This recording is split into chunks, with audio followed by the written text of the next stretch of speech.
안녕하세요. 오늘도 사연살롱을 찾아주셔서 감사합니다. 저는 40대 여성입니다. 세상이 많이 좋아진 덕분에 100세 시대에 접어들었다고들 말하죠. 몇 년 있으면 저도 평생의 중간기점을 맞이하게 되는데요. 그래서일까요? 요즘 들어 솔솔 불어오기 시작한 봄바람이 저를 자꾸만 중년의 감상으로 이끌기 때문일까요? 이유를 정확하게 알 수는 없지만 근래에 들어서는 자꾸만 지난 저의 삶을 돌아보게 되더라고요. 만만치 않았던 우여곡절의 삶. 그때마다 매번 드는 생각이 하나 있어요. 진짜 무서운 건 돈도 아니고 가난도 아니고 바로 사람이다 하는 생각 말이에요. 자식이라고는 저 하나밖에 없는 과부인 친정어머니의 젊은 시절은 가난했어요. 그 가난을 극복하기 위해 모진 고생을 다 이겨내며 살아오셨고 제가 사춘기에 접어들 무렵에서야 고정된 직장을 갖게 되셨죠. 그곳은 바로 호스피스 병동이었는데요. 당시 저는 어린 마음에 친정어머니의 직업이 썩 내키지는 않았어요. 왜? 엄마가 하는 일이 창피해서 그러니? 엄마도 참 내가 언제 창피하다고 했나? 딸 자식 입장에서는 걱정을 안 할래 안 할 수가 없는 일이라는 소리지. 호스피스 병동이 어디가 어때서? 더울 때 에어컨 바람 나오겠다. 추울 때는 히터 따뜻하게 잘 나오겠다. 그렇다고 몇몇 직업들처럼 위험을 감수해야만 하는 일도 아니잖아. 그냥 솔직히 그렇잖아요. 거기가 그냥 병원이래? 호스피스 병동이면 죽음을 앞둔 환자가 평안한 임종을 맞이하기까지 잠시 머물다가는 그런 곳이잖아요. 그래서 죽음을 늘 가까이에 두고 일하는 마음이 얼마나 불편하겠냐고요. 또 엄마가 기왕이면 밝고 희망찬 곳에서 일했으면 좋을 것 같기도 하고. 예진아, 그건 오해야. 무슨 오해요? 죽음을 앞둔 환자라고 해서 그런 환자들이 모여 지내는 호스피스 병동이라고 해서 희망이 없는 건 아니야. 당장에 처해 있는 상황이 얼마나 어렵든지 간에 사람 사는 건 결국엔 똑같은 법이거든.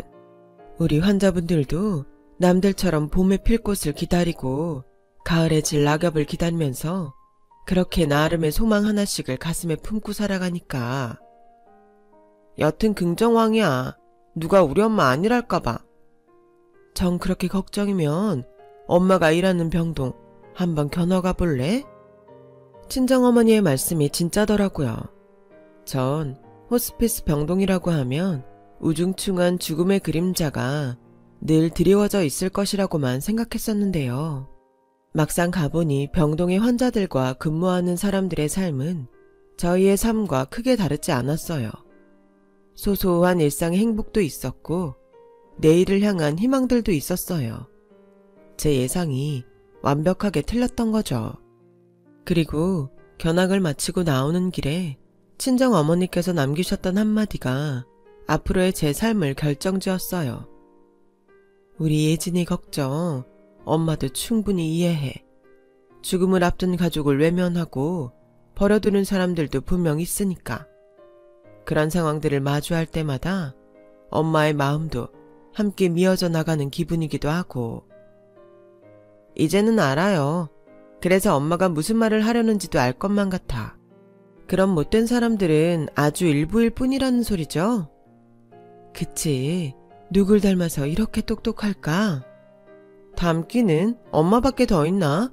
평생 키워온 딸내미인데. 기왕 이해해주는 김에 엄마 얘기 한마디만 더 들어주지 않을래? 하세요, 뭐든. 살다 보니까 아프고 힘들 때 사람 버리는 거 아니더라. 엄마는 우리 예진이가 그런 사람이 되어주었으면 좋겠어.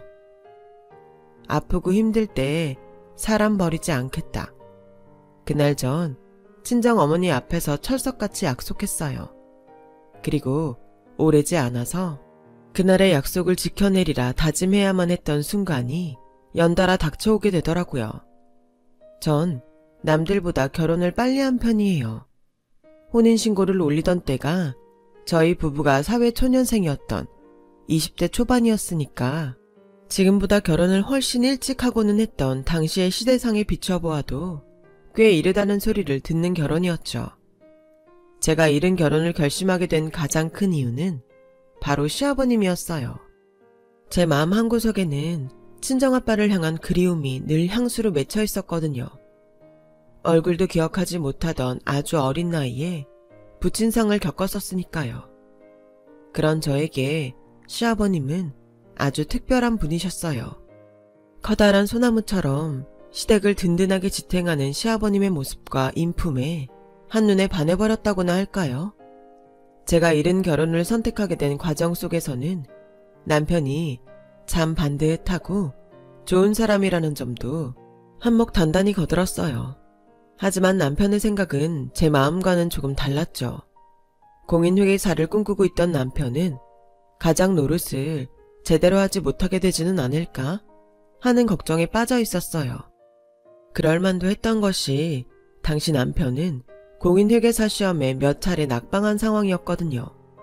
가뜩이나 대한민국에서 어렵기로 손에 꼽는 공인회계사 시험. 더욱이 남편은 배운 일이 도둑질이라고 평생 공부밖에 모르고 살아왔던 남자. 상황이 이러니 저 또한 남편의 고민을 충분히 공감할 수 있었죠. 알아. 당신 마음 충분히 이해해. 자신의 미래조차 불확실한 상태에서 섣불리 결혼을 결정할 수는 없을 테니. 이해해줘서 고마워. 그니까 우리 결혼은 있잖아. 아니, 그럴수록 난 우리 결혼을 서둘러야 된다고 봐. 남편이 와이프를 먹여 살려야 한다는 건 어쩌면 편견일지도 모르잖아. 대기업까지는 아니라지만 나 안정적인 직장 있어. 당신 회계사 되기까지 충분히 뒷바라지해줄 능력 된다고. 당신한테 미안해서 그러지. 정 미안하면 나중에 호강시켜주면 돼. 회계사 된 다음에. 또 떨어지면 떨어지고 떨어지다가 나이만 먹었지 직장도 없고 할 줄 아는 일도 아무것도 없는 무능한 남편이 되면. 결혼 시작도 전에 왜 무능한 남편 될 생각부터 해? 왜 벌써 떨어질 생각부터 하냐고. 쉬운 시험이 아니니까. 그래서 우리가 하루라도 빨리 결혼해야 된다는 거야. 행복은 나누면 2배가 되고 고통은 나누면 반이 된다잖아. 자기야, 아프고 힘들 때 사람 버리는 거 아니랬어. 당장 장모님 되실 분께서 하셨던 말씀이자 약속이야. 그래서 나 당신 놓을 수가 없겠어. 당신이 아니라 그 누구라도 아프고 힘들 때 버리지 않을 거야. 그니까 우리 결혼하자. 바로 그 순간이 친정 어머니와의 약속을 지켜내리라 마음먹은 첫 순간이었어요. 덕분에 저희 부부는 결혼을 약속하게 되었는데요. 그러나 끝내 결혼식을 올릴 수는 없었어요. 결혼식 전날 남편으로부터 한 통의 비보가 도착했거든요. 비보를 접한 저는 하객들에게 결혼식이 취소되었다는 소식을 전하는 한편으로 병원 응급실로 향했고, 그곳에서 피투성이에 의식불명 상태로 누워 계신 시아버님의 모습과 마주하게 되었어요. 끔찍한 교통사고였어요. 참, 이걸 불행 중 다행이라고 해야 할까요? 세상 어느 누가 감히 그렇게 말할 수 있을까요? 시아버님께서는 마주오던 덤프트럭과 정면 추돌 사고에도 불구하고 목숨을 잃지는 않으셨어요. 여기서 그친 일이었다면 다행이라고 말할 수 있겠지만 긴 수술 끝에 의식을 되찾은 시아버님은 애석하게도 스스로 거동을 전혀 할 수 없는 처지가 되고야 말았어요. 목 아래로 전신 마비 판정을 받았거든요. 시아버님 앞에서는 한치의 흔들림 없는 모습만을 보이던 남편은 뒤로는 분명 무너져 내리고 있었고, 바로 그 순간이 제가 아프고 힘들 때 사람 버리지 않겠다고 했던, 약속을 지키겠다고 마음먹은 2번째 순간이었어요. 전 시아버님을 평생 병수발 들기로 다짐했어요. 왜 굳이 며느리인 저까지 전면에 나섰냐고요? 남편 외에 다른 자식은 없었어요. 남편은 저처럼 외동이었거든요. 시모는 사실 시모가 제일 문제였어요. 이전까지만 해도 평범한 사람이었던 시몬은 시아버지의 반신불수 판정 직후부터 이상하게 변해가기 시작했어요. 외출이 부쩍 잦아진 시몬은 아침에 나갔다가 새벽에서야 돌아오기 일쑤였고 어느 날부터는 아주 며칠씩 집에 들어오지 않아 버리더라고요. 심지어 늘 싸구려 향수 냄새와 술 냄새를 풍겨댔죠. 시아버지의 병상을 지키는 일이요. 제 기억에는 단 하루도 없었어요. 어른들에게 참 예의 바르고 싹싹하다는 칭찬들을 달고 다녔던 제가 오죽했으면 시모에게 대놓고 대들었겠냐고요. 오늘도 새벽이 되어서야 들어오셨네요. 싸구려 향수 냄새랑 술 냄새가 진동을 하시고요. 싸구려라니 말 조심해. 너희 세대한테는 어떨지 몰라도 우리 세대한테는 요즘 제일 유행하는 향수니까는. 그러세요? 그러면 술 냄새도 제일 유행하는 술 냄새인가요? 요즘 대체 어디서 뭘 하고 다니시는 건데요? 어디서 뭘 하고 다니는지 일일이 보고하고 다녀야 하는 거니? 하늘 같은 시애미한테 시집살이라도 시키겠다는 거야, 뭐야? 시집살이가 아니라 가족으로서 당연히 해야 하는 일을 전혀 신경도 안 쓰시니까 문제인 거죠. 아버님께서 어머님은 오늘 또 어디 가는지 물어볼 때마다 제가 얼마나 민망한 줄 아세요? 꼴에 마누라 찾아대기는? 하기사, 사내 놈의 것들은 나이 차면 부인밖에 없다고 하기는 하더라. 아, 무슨 말씀을 그렇게. 진짜 해도 너무하시네요. 아버님이 평소에 어머님이라면 얼마나 끔찍했는지는 벌써 다 잊으신 거예요? 다 지나간 옛일 운운할 거 없고 너나 정신 똑바로 차려 이거사. 손가락 하나 까딱까지 못하는 반신불수 시애비 편이나 들기 전에 이 집안의 주도권이 누구한테 있는지부터 살피라는 소리야. 오늘처럼 나한테 버릇없이 굴다가는 쥐도 새도 모르게 소방 맞고 쫓겨나는 수가 있으니까. 어머님. 비슷한 다툼이 며칠에 한 번씩 반복되었고 그때마다 전 시아버님을 지켜내겠다는 다짐을 되새겼어요. 하지만 병수발이라는 것이 저의 생각처럼 쉽지만은 않더라고요. 시아버님께는 살림살이에 서툰 아들 자식의 손길보다는 섬세한 며느리의 손길이 더더욱 필요하셨어요. 그런 일들이 하나씩 쌓여가다 보니 직장생활과 병수발을 병행하기에는 현실적으로 불가능한 상황까지 이르렀고 그렇게 전 결국 직장에 사표를 내야만 했죠. 남편은 생계를 짊어지기 위해 공인회계사 시험 준비를 미뤄둔 채로 공사장을 전전하며 막일이라도 해야만 했고요.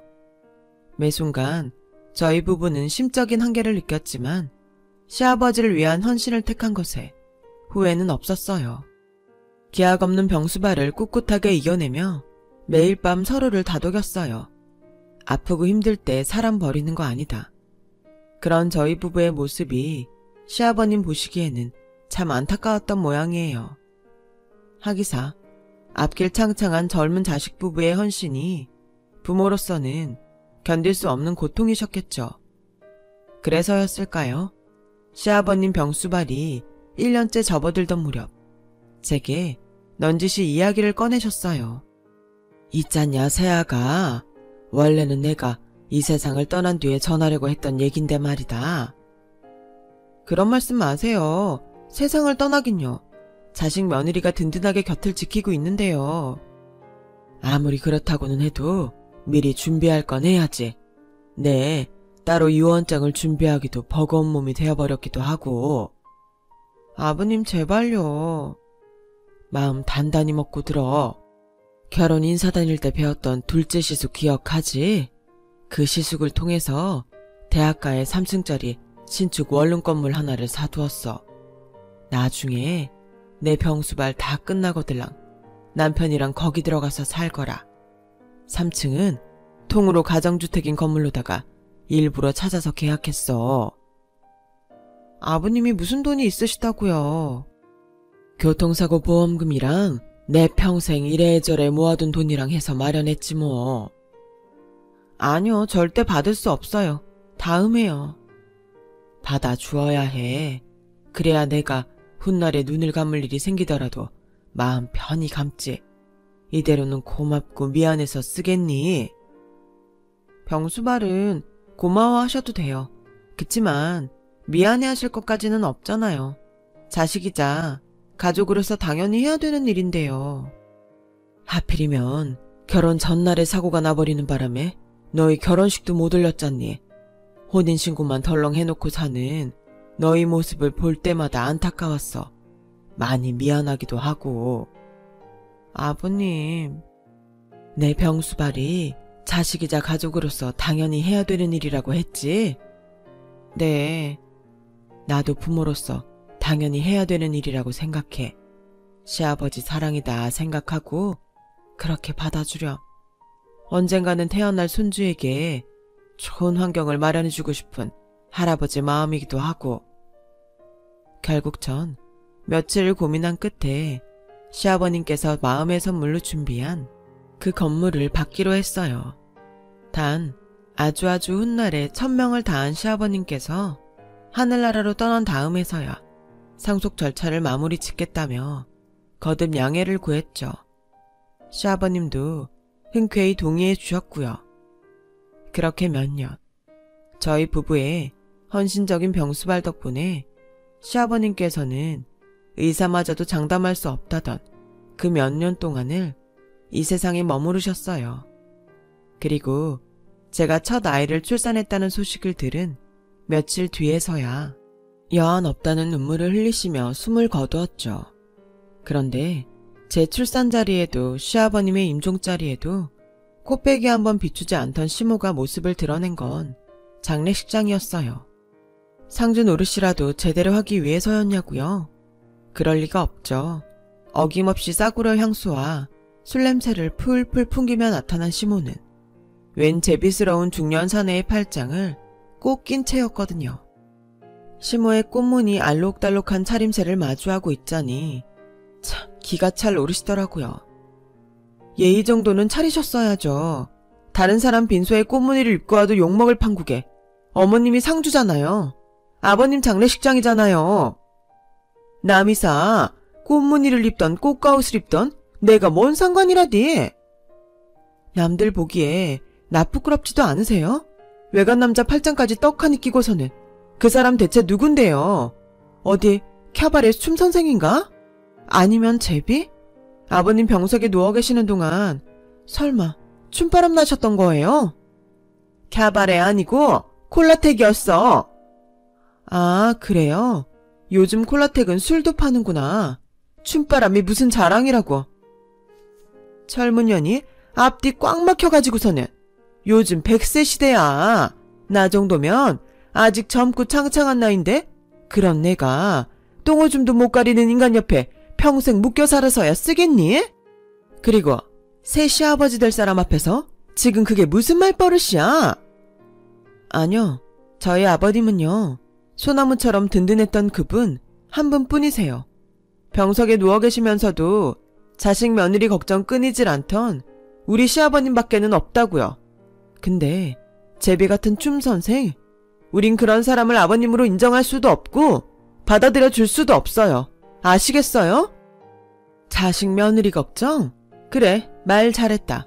죽은 그 인간이 니들 주겠답시고 3층짜리 원룸 건물 하나 해뒀다 하지?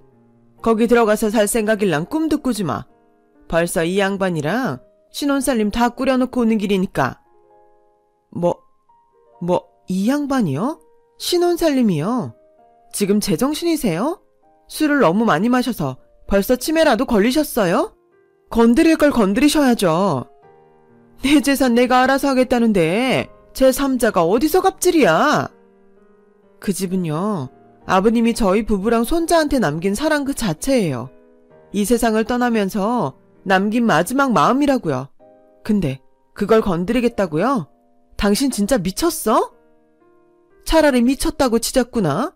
미쳤다는 욕 한마디에 가져갈 수 있는 재산치고 3층 원룸 건물이면 내 쪽이 훨씬 이익이니까. 그리고 너도 정신 똑바로 차려. 내가 죽은 저 사람 정실 부인이야. 법적으로 내가 1순위 상속자야. 시모의 말을 듣는 내내 속으로 역겹더라고요. 전신마비 시아버님을 거들떠보지도 않으면서 뒤로는 춤바람만 피워댔던 주제에 이제 와서 정실부인 운운하는 게 이치에 맞기나 하냐고요. 더 역겨웠던 건 시모와 춤선생이 장례식 부조금까지 몽땅 챙겨서 도망을 쳤다는 것이었어요. 맞아요. 처음부터 그럴 목적으로 왔던 거죠. 춤바람에 눈이 멀어버린 나머지 남편의 죽음 앞에서도 돈밖에 보이지를 않았던 거죠. 결국에는 사람의 탈을 뒤집어 쓴 짐승이라는 사실을 스스로 증명했던 거고요. 결국 시아버님의 장례식은 소동 속에서 마무리되었고 저희 부부는 발인을 마치고서야 원룸 건물로 향했어요. 그랬더니 글쎄 진짜로 신혼살림을 차려놓은 시모와 춤 선생이 와인을 마시며 애정행각을 벌이고 있더라고요. 저희 부부는 그런 모습을 마주한 것만으로도 토악질이 나올 지경이었고 시모와 보고 살지 않겠다 다짐했어요. 지금이야 좋겠죠. 행복하겠죠. 돈은 돈대로 거머쥐었겠다. 옆에 새 남자도 하나 끼고 앉았겠다. 원했던 걸 전부 다 이루었으니 세상 다 가진 기분이겠지. 근데 그 인생의 결말까지 쭉 해피엔딩일까요? 난 아니라고 보는데. 아프고 힘든 사람들 외면하고 자신의 입속만 챙긴 짐승 쓰레기한테 주어질 해피엔딩은 절대로 없을 테니까요. 그렇게 기세 좋게 시댁을 떠나왔지만 현실은 냉정했어요. 시아버님의 병수발이 몇 년씩이나 길어졌던 탓에 3층 원룸 건물은 저희 부부에게는 전 재산이나 다름없는 것이었는데요. 그걸 시모에게 빼앗겨버린 꼴이 되었으니 말 다했죠. 결국 오갈 데 없는 처지가 되어버린 저희 부부는 친정어머니에게 의탁하게 되었고 친정엄마는 시리에 빠진 저희 부부에게 용기를 불어 넣어주셨어요. 내가 호스피스 병동에서 일하면서 배운 것이 있는데 그게 뭔지 아니? 아프고 힘들 때 사람 버리는 거 아니다. 그거 열심히 잘 지키면서 살고 있네요 뭐. 그거 말고도 하나 더 있어. 끝날 때까지 끝난 게 아니라는 거야. 너도 어릴 적에 견학하면서 직접 봤었잖니? 죽음을 앞둔 사람들에게도 하루의 재미와 내일의 희망이 있다는 거. 하물며 너희는 앞길이 아직 창창해. 남편 부인 사이의 사랑도 무척이나 애틋하고. 그런데 뭐가 걱정이니? 글쎄요. 우리한테 남은 게 뭐가 더 있을까요? 이복의 김서방. 네? 자네한테는 꿈이 있었지 아마? 공인회계사입니다 장모님. 그래 공인회계사. 난 말이야 자네가 우리 예진이를 위해서라도 그 꿈을 포기하지 않았으면 싶네. 반드시 공인회계사가 되어서 큰돈을 벌어오라는 뜻이 아니야. 남편이 그리고 아빠가 어려움과 열심히 맞서는 모습 하나만으로도 자식과 부인에게는 함께 이겨나갈 수 있다는 희망이 된다는 뜻이지. 내 말 이해하겠나? 네 장모님, 저 다시 한번 도전해 보겠습니다. 씩씩해서 좋네. 예진이 너도 그래. 힘들 때 버리지 않겠다면서 네가 먼저 청혼했다며? 그 마음 놓지 마. 엄마가 봤을 땐 김서방처럼 듬직한 남자 세상에 또 없으니까 그거 하나 믿고 당당히 다시 일어서 봐. 저희 부부는 엄마 덕분에 숨 돌릴 겨를조차 없이 치열한 삶을 살기 시작했어요. 남편은 편의점 아르바이트를 해가면서 공인회계사 시험 준비에 박차를 가했고 재취업에 성공한 저는 매일같이 야근을 자처해가면서 참 열심히도 살았어요. 야근 수당을 받아 남편의 아르바이트 부담을 조금이라도 덜기 위해서요. 그런 모든 순간 친정어머니는 저희 부부에게 든든한 언덕이 되어주셨어요. 남편을 위해 수험생에게 좋다는 식단을 언제나 준비해 주셨고 손주도 키워주셨습니다. 모두가 각자의 역할에 충실했던 덕분에 생활은 차츰 안정되어 갔고 제가 직장에서 승진하던 날에는 서로 얼싸안고 감동의 눈물을 흘리기도 했었죠. 그렇게 5년, 정확히는 5년 6개월이라는 시간이 흐른 어느 날에서야 한 호텔 결혼식장에서 저희 부부가 의절했던 시모와 재회하게 되었어요. 시모를 마주친 저희 부부는 그럼 그렇지 하는 실소를 흘렸고 시모는 저희 부부를 보며 경악했어요. 저희 부부는 호텔 내식장에서 뒤늦은 결혼식을 호화롭게 올리는 신랑 신부였는데 시몬은 남은 뷔페 음식물 쓰레기나 정리하며 허드렛 일을 하는 입장이었거든요. 지난 5년 6개월 전, 그러니까 정확히는 제가 직장에서 승진했던 바로 그날, 남편의 공인회계사 최종 합격 소식이 있었어요. 또 얼마 지나지 않아 대형 회계법인에 떡하니 취직까지 했고요. 남편은 2년간의 수습회계사 시절을 똑부러지게 버텨내었고 이후로 저희 부부의 살림살이는 하루가 다르게 쭉쭉 뻗어나갔어요. 저도 그제서야 알게 된 사실인데요. 공인회계사는 일반 사기업보다 월급 상승폭이 훨씬 크고 빠른 직업이더라고요. 초봉 5천만 원에서 시작한 남편의 연봉은 매년 1,000만 원씩 상승했고 그렇게 5년 차에 접어들어 연봉은 1억이 되었죠. 물론 각종 성과급들은 제외한 순수 연봉만 따진 금액이니 꽤나 수입이 좋았습니다. 물론 저 또한 한몫 단단히 거들었어요. 직장 생활하며 알뜰살뜰 모아온 자금을 바탕으로 실버 산업에 재테크를 했고 아주 큰 성공을 거두었거든요. 이처럼 경제적으로 남부럽지 않은 가정이 된 저희 부부는 저희 부부가 결혼식을 치르지 못한 일이 늘 아쉬움이셨던 친정엄마의 걱정을 덜기 위해 호텔 결혼식을 준비했던 것이었고요. 돌아가신 시아버님도 걱정하셨던 부분이었고요. 반면 저희 부부의 전재산이나 다름없었던 3층 건물을 빼앗아갔던 시몬은 대체 왜 결혼식장에서 남은 뷔페 음식물 쓰레기나 정리하는 신세가 되었을까요? 친척들 통해서 소식은 종종 듣고 있었어요. 사실 크게 놀랍지도 않더라고요. 늙음하게 춤바람 나서 자식이고 나발이고 다 팽개친 여편네의 결말이야 뻔할 테니까. 춤선생한테 전재산 싹 가져다 바치고 버림당했다면서요. 그 와중에도 정신 못 차리고 환심 사보겠답시고 빚까지 내가면서 명품 선물 줄줄이 해대다가 빚쟁이의 알거지까지 돼버렸고. 그럼 니들은 그 얘기를 다 듣고도 모르는 척 연락 한 번을 없었다는 거니? 천벌을 받을 것들. 배 아파 낳아준 부모한테 어떻게 그럴 수가 있어? 말은 바로 하죠. 배 아파 낳은 자식 잘난 건 당신이고 지금 당신 처지야말로 천벌이지. 이것이 근데? 말 조심해요. 허드렛 일이나 하는 주제가 큰 소리 낼 자리가 아니야. 우리가 컴플레인 한마디만 걸면 그나마 일용직 일자리마저도 없어질걸? 그럼 그 제비춤 선생놈한테 갖다 바치느라 쌓여버린 빚더미는 무슨 수로 갚으려고. 그러지 말고 이제 그만 화해하자꾸나. 살다 보면 이런 일 저런 일 다 있는 거지. 괜히 다 지난 옛날 일로 트집이나 잡지 말고 가서 한복이나 한 벌 준비해와. 기왕이면 싸구려 말고 장인이 직접 만든 한복이었으면 좋겠구나. CM이 사회적인 체면이 있지. 이 와중에 명품 한복? 고생 덜 하셨나봐. 아직 정신 못 차린 걸 보면. 남자한테 정신 팔려서 악다구니 칠 때는 언제고 자식 내외가 호텔에서 결혼식 치를 만큼 성공했다니 한복 떡하니 차려입고 혼주행세 하시게? 왜요? 장례식 부조금처럼 우리 축의금도 도둑질해보지 왜? 너 보기보다 꽁한 구석이 있구나. 이게 다 너희를 위해서야. 혼주 없는 결혼식이라고 뒷말나올성 싶어가지고. 글쎄, 아직도 모르겠어요. 친척 어른들이 왜 우리 결혼식을 당신한테 숨겼을까? 또 시아버님 장례식장에 춤선생 팔짱 끼고 나타난 당신을 목격했던 조문객들하고 오늘 우리 결혼을 축하해주러 온 하객들하고 다른 사람들일까? 이미 당신은 나랑 남편이 사는 세상으로부터 몹쓸 여편네라고 완전히 낙인 찍혔다는 거잖아. 꼭 이런 식으로 나와야겠니? 그래, 좋아.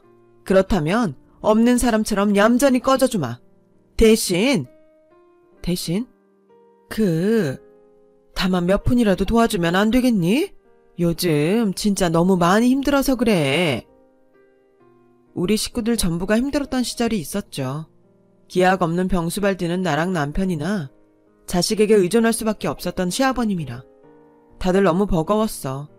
하지만 당신은 어쨌더라? 우리에게 눈길이나 한번 줘봤던가? 아니잖아. 아프고 힘들 때 사람 버리는 거 아니라면서, 맞아요. 아프고 힘들 때 사람 버리는 거 아니죠. 근데 앞뒤가 바뀌었잖아. 당신이 우릴 버린 거지. 잘 들어요. 앞으로 만나는 일 없을 겁니다. 도움 주는 일 더더욱이 없을 거고. 그니까 앞으로 빈대부터 먹을 생각하지 마세요. 그렇게 저희 부부는 모두의 축복을 받으며 늦은 결혼식을 올렸어요. 혼인신고만 해두고 살아온 자식에 대한 친정 어머니의 아쉬움을 훨훨 날려가면서요. 진짜 무서운 건 돈도 아니고 가난도 아니고 바로 사람이다 하는 생각을 다시 되새겨 보아요. 타인의 마음에 상처 입히는 건 다름 아닌 인간 같습니다. 반면에 아프고 힘들 때 사람 버리는 거 아니다라는 친정 어머니의 말 또한 되새겨 보았어요. 그것도 곰곰이 생각할수록 맞는 말씀이더라고요. 상처 주는 것도 사람이지만 세상을 살아가는 데 있어서 가장 의지가 되는 존재 또한 사람이니까요. 저 또한 제가 소중한 사람에게 힘이 될 수 있는 사람이길 바라봅니다. 여러분께 삶에서 많이 힘든 순간을 이겨내게 해줄 인연이 옆에 있기를 바라며 항상 행복하세요. 여러분, 사연 댓글에 응원과 현명한 조언 부탁드려요. 좋아요와 구독은 저에게 큰 힘이 됩니다. 오늘도 좋은 일 가득하세요.